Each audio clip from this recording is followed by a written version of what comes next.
Before I came to COA, I was sleeping on the street. I didn't have access to shelter, and I didn't have access to food. I was thinking,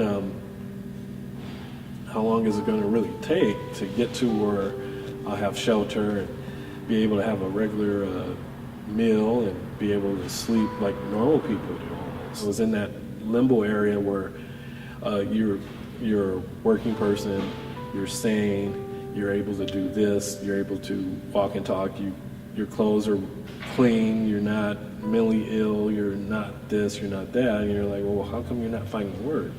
And it was just the traps of not having an address, not having access to your mail, not having a phone. When I used to go to different places, they would give me a plate, but they would give me a smaller plate because I didn't look like I was homeless. I didn't look like I was hungry. So they could just give you a certain amount, and you're like, really? And I just noticed that. It was weird. It was like, so I end up going to a variety of places so I would be able to fill my stomach.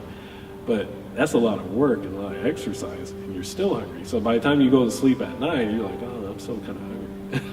So you do it all over the next day, and then you do it over the next day. When I first came and heard of COA, I was at the point to where I needed their services for food, and I was impressed with the way everything kind of was run when I was here. And I just started coming here for like a couple of weeks. I started just by sweeping the floor in the dining room, setting up the dining area with napkins and forks, cups. But then they started asking me to actually chop this up a little bit more, take this out of the oven, do more kitchen duties, more sous chef stuff. I just started as a volunteer and then end up being doing more than that, and then I think eventually offered me a job, and I was like, wow, I was surprised because I hadn't been working for about 5 years. When you're out of the job market, you kind of get to that point where, oh God, no one wants you at all. What do you do? Do you go back to school? Do you do a trade? What do you do? And it's like, they kind of gave me a avenue to actually just get myself back to a presentable person, as they say, a person that can be known as the cook. One of the other men asked me if I wanted to be part of the men's program, because in the men's program, they're there to help you get a step up, and I thought the job was actually a really good thing for me, was a step up, and so being in the men's program was really a blessing. I was part of the men's program when it was after I'd been volunteering for the 2 years. At the same time of offering me the job, Dixie asked me if I wanted to go back to school and see if to be a chef.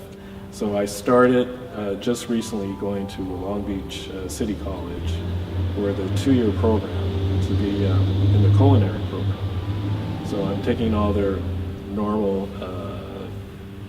courses for the 2-year degree, plus I'll be in the culinary program. So I might earn the name chef. Never know. Once I started coming to COA to volunteer, little by little, things actually shifted. And it was like, I was getting a little bit more focus on what I needed to do to get myself out of the situation I was in. And I just keep following my sense, I will be able to do it. And COA definitely gave me the push to help me do that, which I'd be eternally grateful. Other than that, I would probably still be on the merry-go-round of I can't get work. I'm a work in progress, but at least I'm moving along and doing it in a way that will help show someone else, well, if he can do it, I can take a step and do it. They're trying to make us more independent so that way we can actually come back or even help out the next person that comes through here so that they can have a life that they want and that they can be proud of.